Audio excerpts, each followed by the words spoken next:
you will lose all your money. Don't worry, you will get it all back again. The ultimate destination for armchair travelers who are looking for inspiration to get out into the real world and let loose their wanderlust. This is the Radio Vagabond. Today I'm going to drink the world's most expensive coffee that's been through a cat as a part of the process. Coming up later in this episode. So this is the poop of the animal after we have collected. Doesn't smell like poop.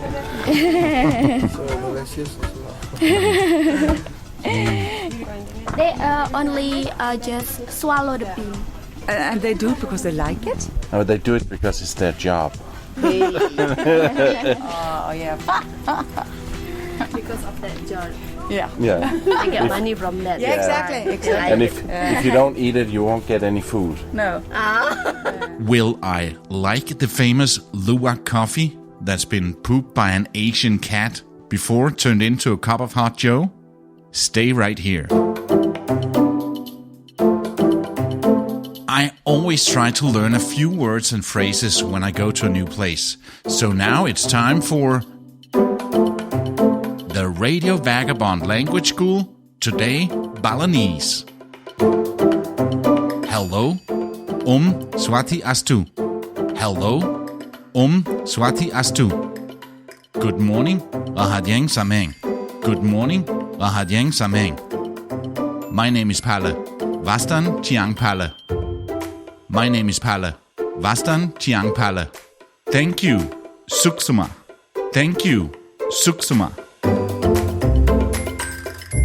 Bali is an island province in Indonesia, so obviously they speak Indonesian, but they also have their own language. And this was Balinese, or rather, me trying to say a few words in Balinese. And even though I practiced this, hear what happened when I got in a car with one of the locals. I wanted to say thank you, and I got it wrong. Sorry, but my English is not... No.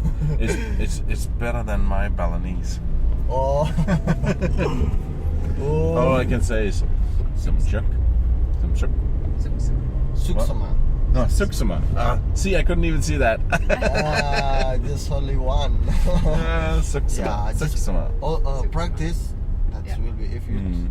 His name is Putu, and here's a funny thing with names in Bali. In general, Balinese people name their children depending on the order they're born, and the names are the same for both males and females. The firstborn child is named Wayan, Putu, or Gede. The second is named Made or Kadek. The third child goes by Nyomang or Kumang. And the fourth child is named Ketut, like the old wise man in Eat, Pray, Love. And you will come back to Bali and live here for 3 or 4 months and teach me English. I never had anybody to practice my English with.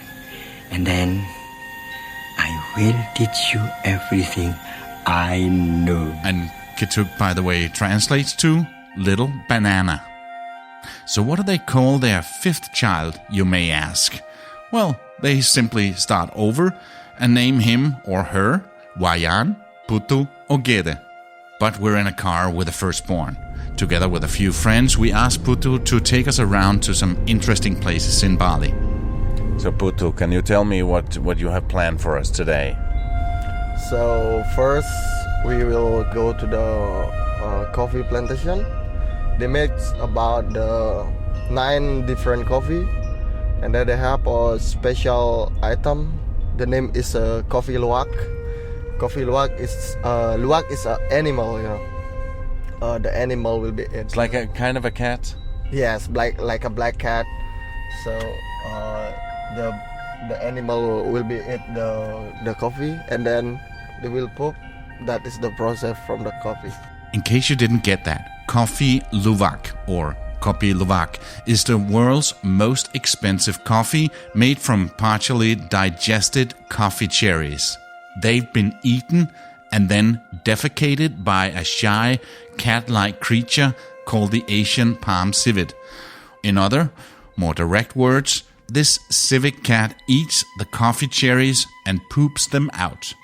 Then hard-working coffee farmers go through the cat poop and digs out the coffee. And that's what they use to make the coffee called Kopi Luwak. No wonder it's the most expensive coffee in the world. We're going to hear more about this at the coffee farm and taste it. And I was super excited. Yeah, I heard about that. Very famous and very expensive, coffee. Cat pooping. It's been processed inside the cat. Yeah. Wow. So maybe later they will more explain about the coffee, Arabica coffee. So, but is coffee is that big here in Bali, in Indonesia, growing coffee? Yeah, because so easy because Asia, Indonesia, so easy to plant like a coffee, So because here just only have sun and rain, we don't have like a snow, No, that is make. But you do get a lot of rain here as well. Yeah, actually, this is month, so rain season. Yeah. But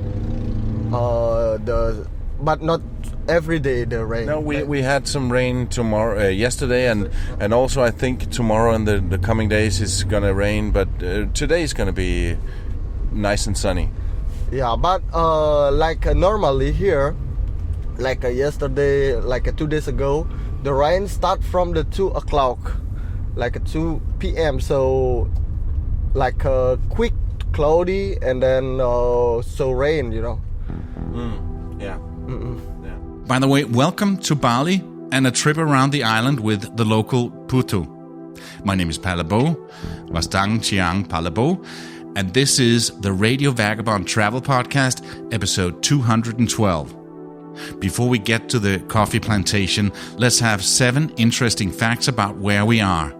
Right after I've told you that this episode is supported in part by Hotels25.com. It's a website that helps you find the best deals on hotel rooms, guest houses, and hostels all over the world in one simple search. It searches Booking.com, Hotels.com, Expedia, Agoda, and many more in one simple search. Hotels25.com. Best price guaranteed.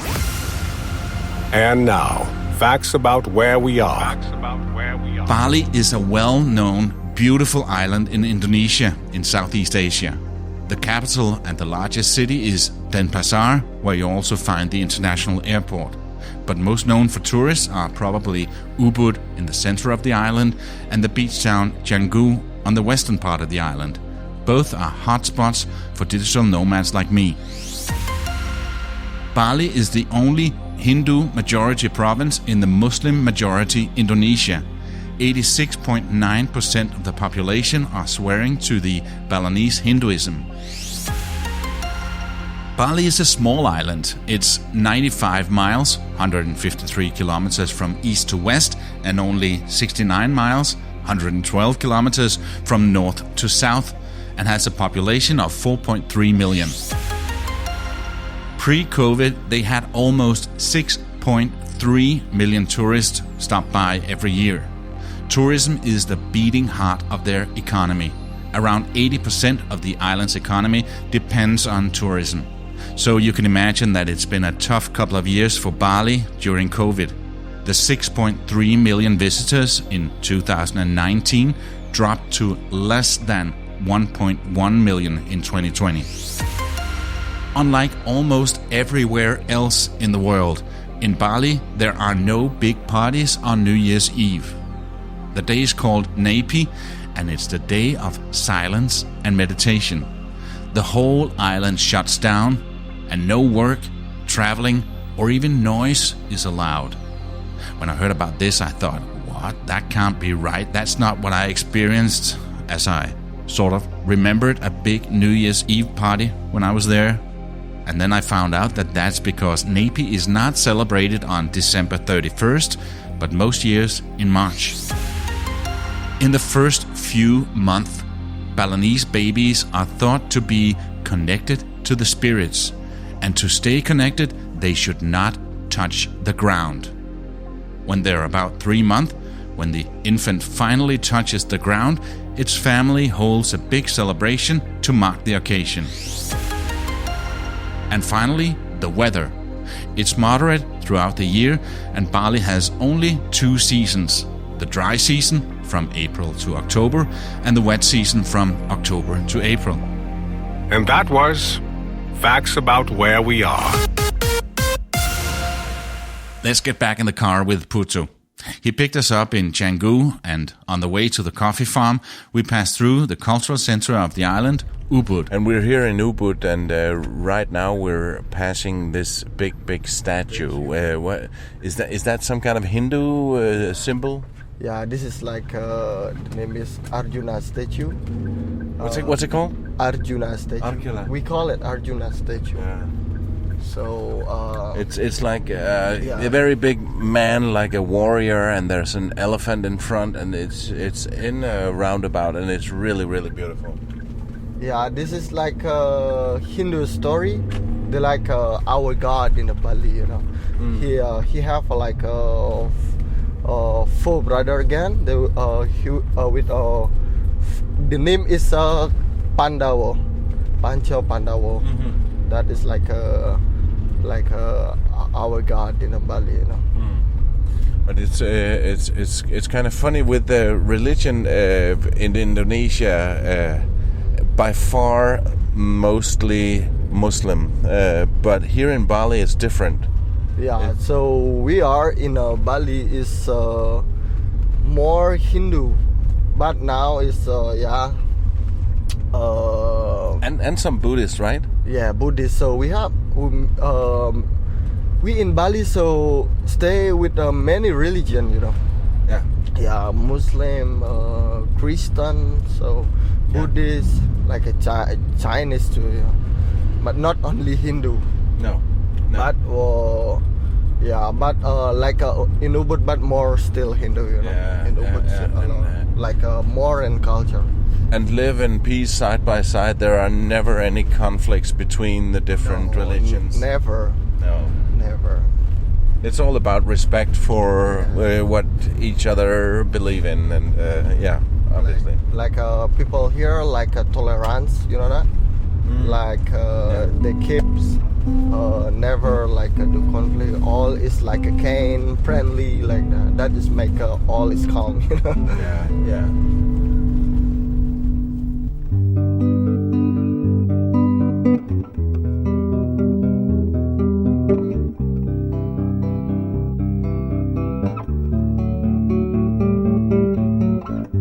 If travel is your passion, and you want escapism while still upholding your work and family responsibilities, you can travel vicariously from the comfort of your own home.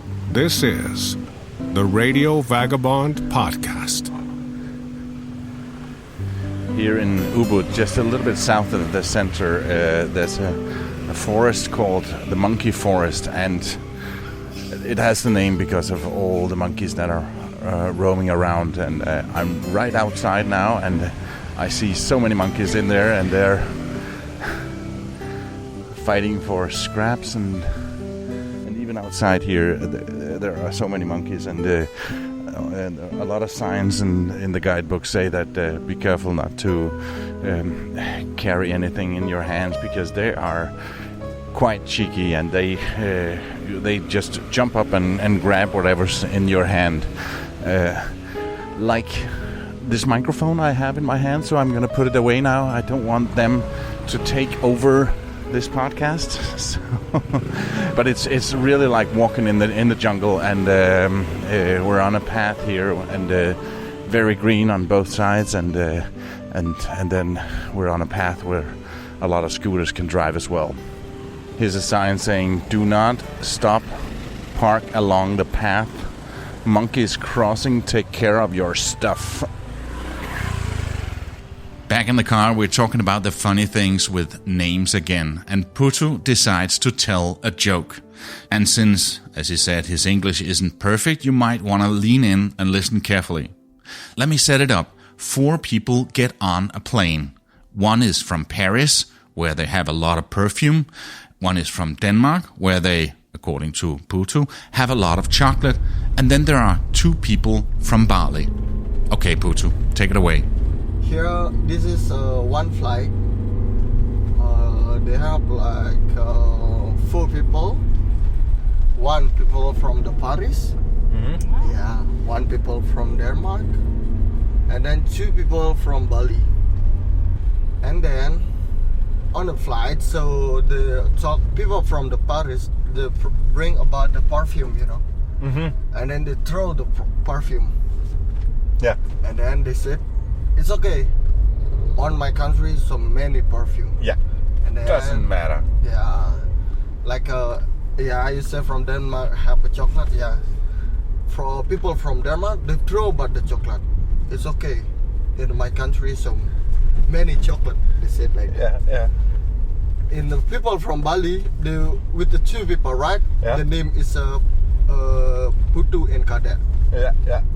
And then Cadet just throw Putu, you know the people they just throw the Putu. It's okay. In Bali, so many Putu. They said like that. You know what I mean? Yeah, exactly. Yeah, because so many Putu, they throw the Putu. Yeah, we know. Yeah, we could. Yeah. But they throw his friends, you know. They throw his friends because they have a Putu many in Bali. I love Balinese humor, even though I don't always totally understand it. Like when Ketut told a joke to Julia Roberts in Eat, Pray, Love, where he said that Ketut cannot fly on an airplane because Ketut has no teeth. Have you ever been on an airplane, Ketut? Ketut cannot fly on aeroplane. Ketut have no teeth. Julia seems to get it. Somebody please write to me and explain what that joke is about. Just click on Contact on theradiovagabond.com and fill out the form.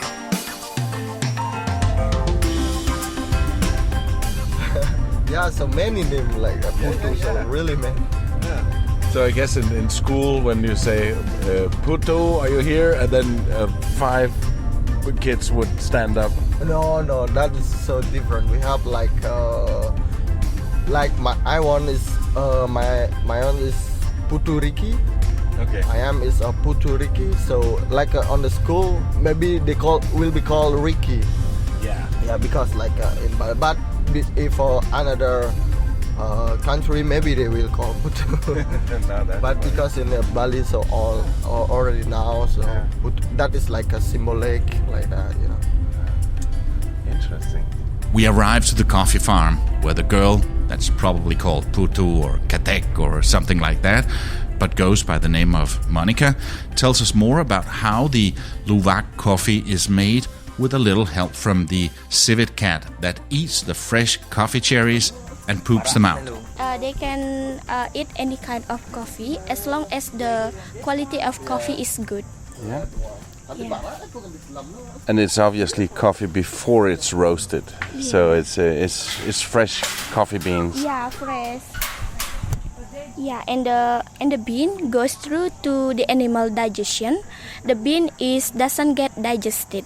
That's why the bean comes out as a whole bean. So they don't chew the bean. So it comes out the way it is. It's just been through this process. Yeah.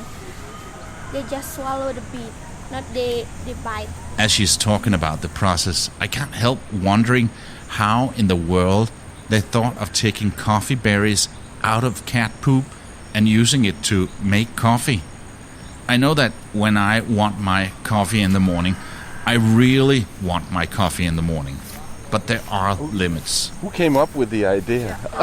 The coffee was found by a pure accident in early 18th centuries. The firstly found in Sumatra.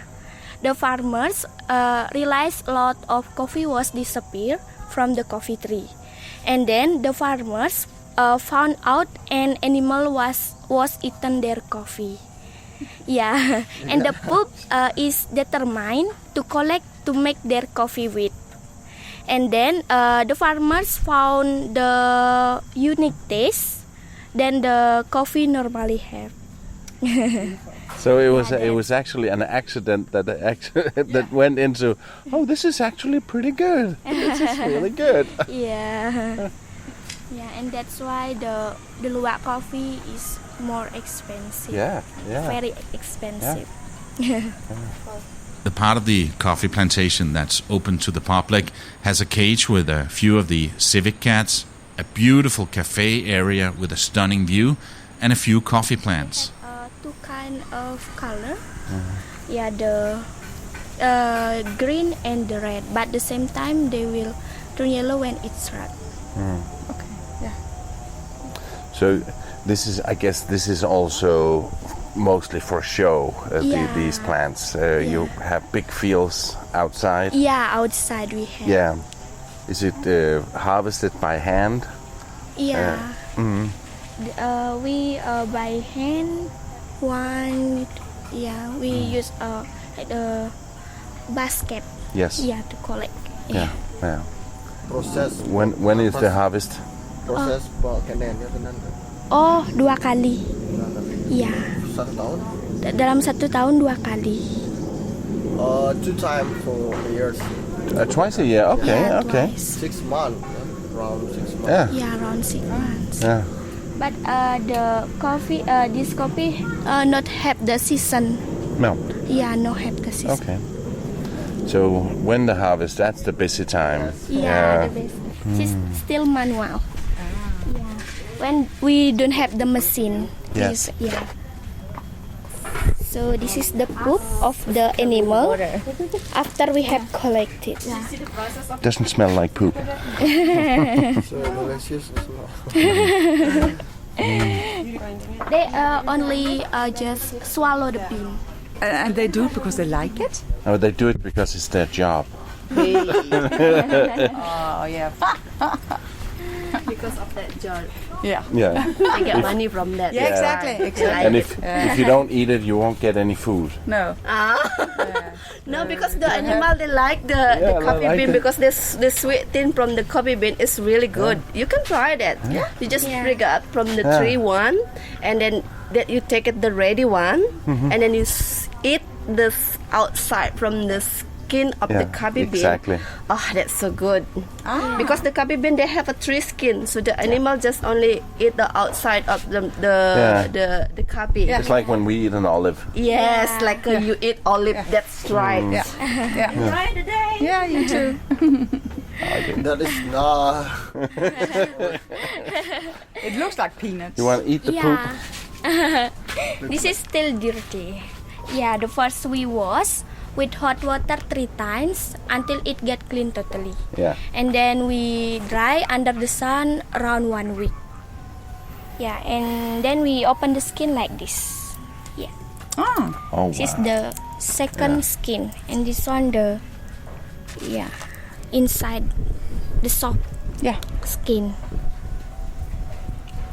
Wow. Yeah. When we roast, the soft skin will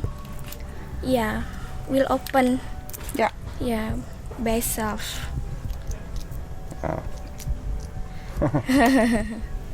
I will appreciate coffee much more when I have seen this process.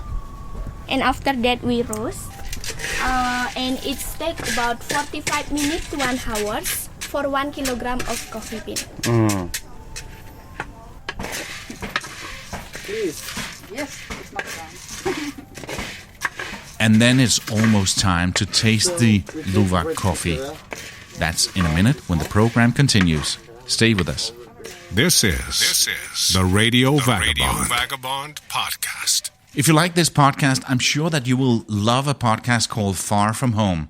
It's by Scott Gurian, a New Yorker who travels around the world to some faraway places, totally off the beaten path. Like when he went to a wedding in Kazakhstan. In from the back door of the ballroom walked a performer dressed in really bad drag. He was wearing red stockings and a plaid dress that looked like it came from the Salvation Army, sunglasses, a red feather boa, and greatly exaggerated poofy breasts. My brother turned to Diana. "What the hell?" he asked. No, she shrugged as if this was totally expected. "It's a lady boy."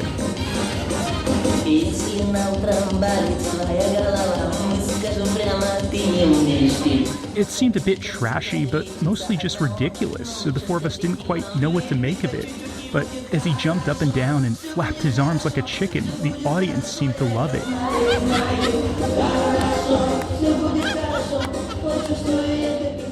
This is from the first season of Far From Home, where he and his brother drove 11,000 miles. 11,000? That's right, a quarter of the way around the Earth, from London to Mongolia, through 18 countries, 8 time zones, 5 mountain ranges, and a few deserts, in a ridiculously tiny car. I suggest that you start from the first season. It's really amazing.